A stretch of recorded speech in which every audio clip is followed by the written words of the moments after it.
약간 어색한 공기가 감돌긴 했지만 자신도 모르게 혜인에게 빠져들다. 이야, 신기하네. 사람이 웃는 게 저렇게까지. 사회 유능성에 질투 폭발하는 현우. 그들의 최종 목적은 퀸즈 그룹. 켜켜이 쌓아올라가는 로맨스. 얘기했지. 나 이제 안 하던 거 위주로 하고 살 거라고. 갑자기 현우에게 키가를 시전한 혜인. 이후 약간 어색한 공기가 감돌긴 했지만 현우는 혜인의 폰 속 문자를 지워야 하는 목적이 있었기에 혜인의 방을 몰래 찾을 수밖에 없었다. 이혼하는 줄 안 누나가 이혼하지 마라 문자를. 씻고 나온 혜인은 자기 때문에 잠이 안 와서 방을 찾은 거냐며 은근 좋아한다. 목적을 달성한 현우는 붙잡힐까봐 갖은 핑계를 대고 도망쳤지만 이미 콩깍지가 씌인 혜인은 저렇게 자신을 위하고 걱정한다며 기뻐했다.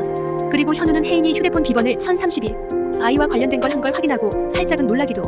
회상 장면에 임신 4주차였단 게 나온 걸 보면 아이가 잘못되어 부부 사이가 소원해진 걸 지도요. 부모로서 우리 애들 결혼이 행복한 결혼일 수 있게 도왔으면 참 좋겠다 이 말씀을 드리고 싶었습니다. 지들이 좋아서 결혼했음 지들끼리 알아서 잘 살 일 아니겠습니까? 뭘 돕기까지 합니까? 거기다 결혼식 날 너무도 다른 분위기.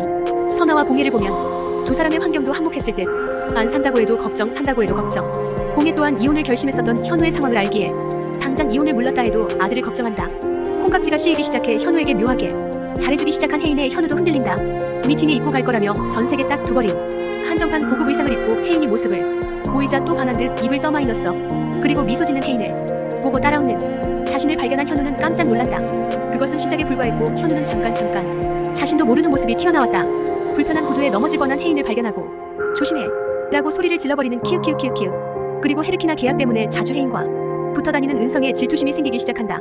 자신이 머리 건들 땐 화내놓고 은성이 건들 땐 가만히 있으니 현우의 눈에 불꽃이 활활. 그러던 중 혜인이 기쁜 소식이 있다고 해서 자신에게 재산을 물려주겠다 유언장을 고칠 기대를 했건만 유럽에서 치료가 가능하다며 치료 확률이 50%가 넘는단 청천벽력 같은 소식을 듣는다. 당신도 내 편, 하늘도 내 편 너무 많다. 자신도 모르게 혜인에게 빠져들다. 현실을 자각한 현우는 야밤의 질주를. 혜인의 퀸즈가의 50년 이상은 더 시달릴 수도 있단 상상에 현우는 힘겨워했다. 그렇다고 쉽게 이혼도 할 순 없을 터.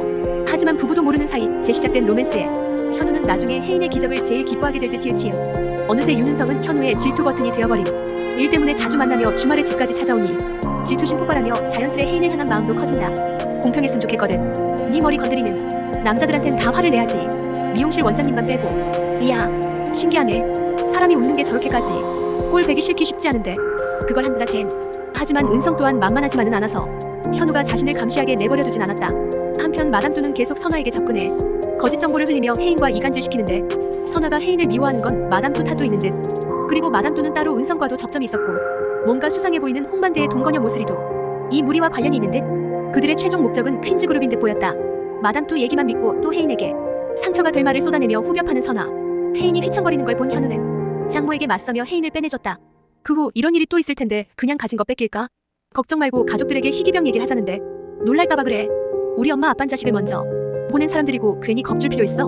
어차피 난 효녀는 글렀고 그냥 가족에게 더 끔찍한 존재가 되고 싶지 않을 뿐이야. 처음 듣는 혜인의 진심에 현우는 말을 잇지 못했다. 그러던 중 혜인이 현우에 보내갔다가 갑자기 사라져 현우는 온 동네를 찾아 헤매는데 걱정했잖아. 왜 걱정해? 환자 취급하지 말랬지. 찾아냈지만 날이 서 있는 혜인에 돌아선다. 그리고 땀에 젖은 현우의 뒷모습을 본 혜인은 어렵사리 자신의 약한 모습을 드러냈다. 사실은 기억이 안 나. 내가 왜 거기 있었는지 너무 무서웠어. 그제야 현우의 눈에도 들어오는 엉망이 된 혜인의 옷과 무릎에 난 핏자국. 현우는 혼자 무서웠을 혜인을 안아줄 수밖에 없었다. 결혼 3년차 남보다 못한 사이가 된 부부에서 켜켜이 쌓아올라가는 로맨스 연출 굿굿. 이 영상이 즐거우셨다면 구독과 좋아요로 다음 소식을 놓치지 마세요.